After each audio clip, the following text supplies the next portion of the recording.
The Minister of State for Budget and National Planning, Clement Abba, has blamed the high level of poverty in Nigeria on state governors, alleging that they pay more attention to flyovers and airports rather than the improvement of life in the rural areas. Abba made this assertion at the end of Wednesday's Federal Executive meeting presided over by President Muhammadu Buhari at the Presidential Villa, Abuja. The minister, who said 72% of poverty in Nigeria is found in rural areas, accused governors of misplacing priorities in terms of developmental projects. The results clearly show that poverty, at least 72% of poverty is in the rural areas. It also shows clearly that Sokoto State is leading in poverty with 91%. But the surprising thing is Bayelsa being the second in terms of poverty rating in the country. So you see, the issue is not about availability of money, but it has to do with the application of money. I think on the federal government side, we are doing our best, but we need to push that rather than governors continue to compete to take loans to build airports that are not necessary, where they have other airports so close to them, or governors now competing to build flyovers all over the place, and we applaud them. They should concentrate on building rural roads so that the farmer can at least get their product to the market. And I'm sure Wike told you guys about monies that we released, over 500 billion to the oil-producing states. And I've seen some disclaimers from the states saying the small money they are getting on a monthly basis. And some are giving some half-truths of what they have received. We need to hold them accountable so that together we all can grow our economy.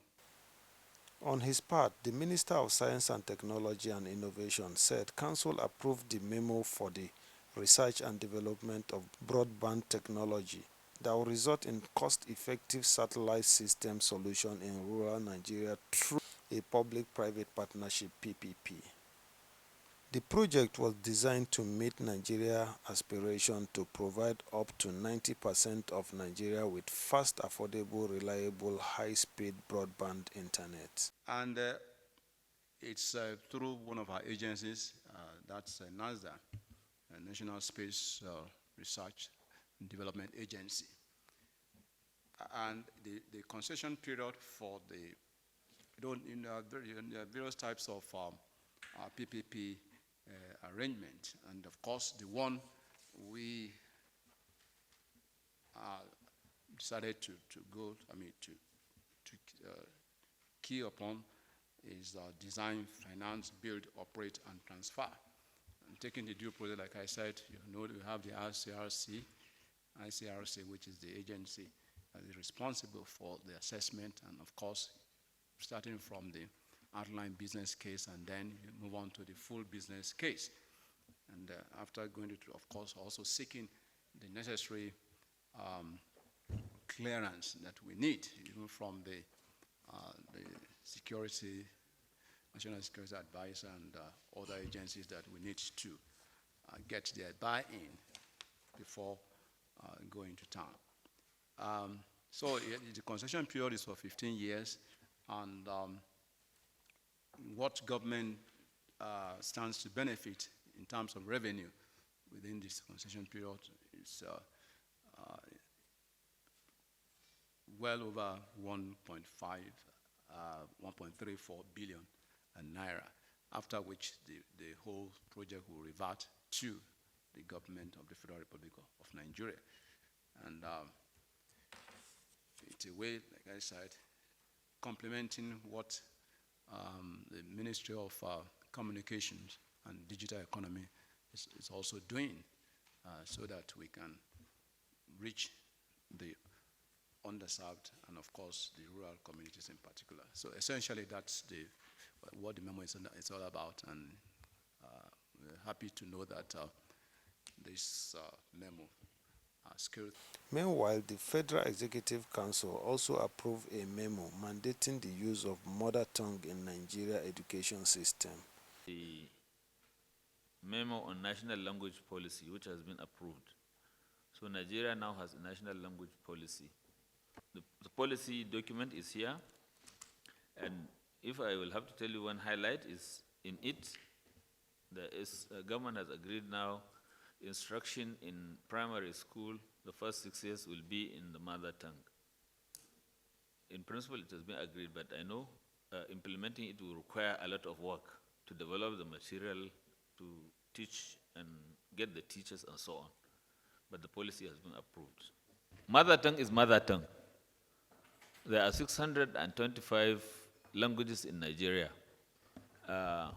If we had the material, let's say instructional material and teachers, this will be used to teach, the community will teach children in its own language. It's not restricted to the 3 languages that were promoted, Hausa, Igbo, English, Yoruba.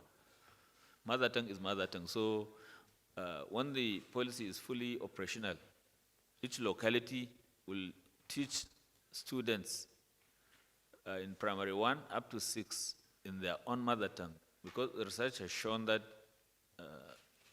pupils learn much better when instruction is in their mother tongue at that level.